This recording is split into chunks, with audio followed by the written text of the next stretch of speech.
অন্তর্বর্তী সরকারের তথ্য এবং সম্প্রচার উপদেষ্টা মাহফুজ আলম তিনি বলেছেন যে ১-১১ পদধ্বনি শোনা যাচ্ছে। আজ 6:45 তিনি তার ফেসবুকে পোস্ট দেন।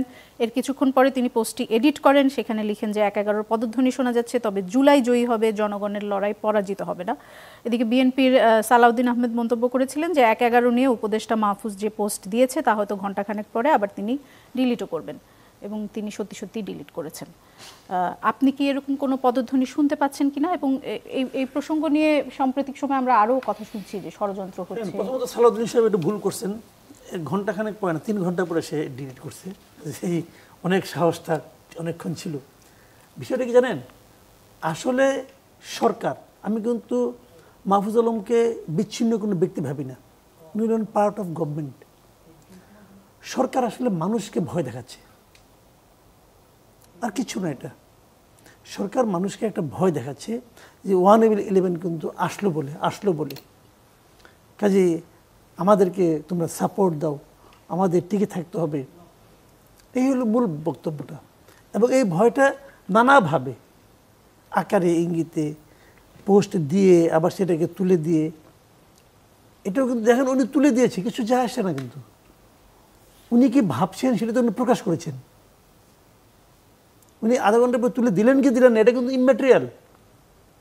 উনি কি ভাবছেন সেটা প্রকাশ হয়ে গেছে। কিন্তু আমি অনেক কিছুই চাই, কিন্তু সামাজিক ভয়ে আমি হয়তো বলি না, করি না।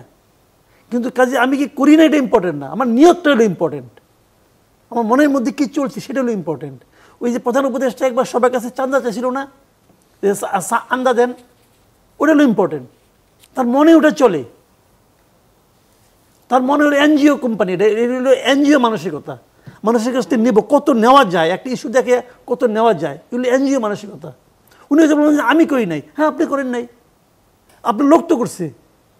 কোন লোকটা করছে তাকে আইডেন্টিফাই করছেন, তাকে বের করে দিয়েছেন, তার প্রতি কোনো অ্যাকশন নিয়েছেন? নেন নাই তো, তার মানে আপনি করছেন। তো এগুলো হলো মানসিকতা। ওনাদের একটা মেন্টালিটি হলো মানুষকে ভয় দেখাও, এই কিন্তু 111 আসলো, অতএব আমি তোমার জন্য বিকল্পহীন একটা ব্যক্তি যাকে তোমার ক্ষমতায় রাখতে হবে।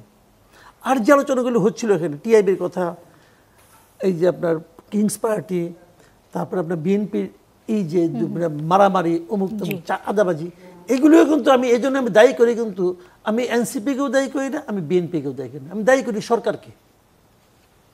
সরকার সুকৌশলে দেখেন আমি কি কত বড় ক্ষতিটা করছে এই দেশের। মানে এনসিপিদের ভুল একটাই, এনসিপি মানে স্টুডেন্টদের ভুল একটাই, সেই ভুলটা হলো ডক্টর ইউনূসের মতো একজন ভুল ব্যক্তিকে পছন্দ করছে না। এই লোকটা এনসিপিকে শেষ করে দিছে, এনসিপি জানেও না কেমন করে তারা শেষ করে দিল। তারা বিশ্বাস করছে এই লোকটার উপর, সে শেষ করে দিছে, এই স্টুডেন্টদেরকে শেষ করে দিছে। রিয়াদের একটা বক্তব্য আমি পড়লাম, সে ইয়াকে বলছে, জাজকে বলছে যে আমি গরিবের সন্তান, টাকা দেখে মাথা খারাপ হয়ে গেছিল।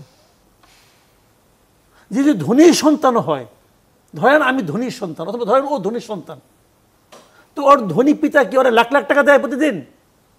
দেয় না। কিন্তু ধনী লোকও তার সন্তানের কাছে 1000 টাকা দিলে হিসাব নেয়, টাকাটা কই খরচ করছো, কারণ তার সন্তানকে সে বখে যেতে দিতে চায় না।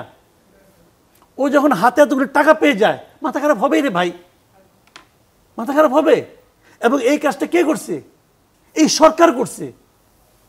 এই সরকার তাদের উপর একটা মানে আপনার এই যে কিংস পার্টি, এটা সরকার চাপা দিয়েছে, এই সরকার প্রধান চাপা দিয়েছে। আমি ওদের দোষ দিই না তো, বিশ্বাস করেন, আমি ওদের দোষ, ওদের না মায়া লাগে। এই গভর্নমেন্ট কি করলো এই কাজটা? ওরা কি চাইছে আমাকে ওই এসিবিতে উঠাই দাও? ওরা কি বলছে আমার হয়ে তোমরা গুলি করো? ওরা বলছে সমস্ত দায় চাপছে ওদের উপর, যেখানে তারা পুলিশ প্রহরা পায় নাই। এর আগে এনসিপি বিভিন্ন জায়গায় যায় নাই, মিটিং করে নাই, মিটিং তো করছে। দরকারটা কি তাদের ছিল? এগুলি সরকার করছে, কেন করছে সেটা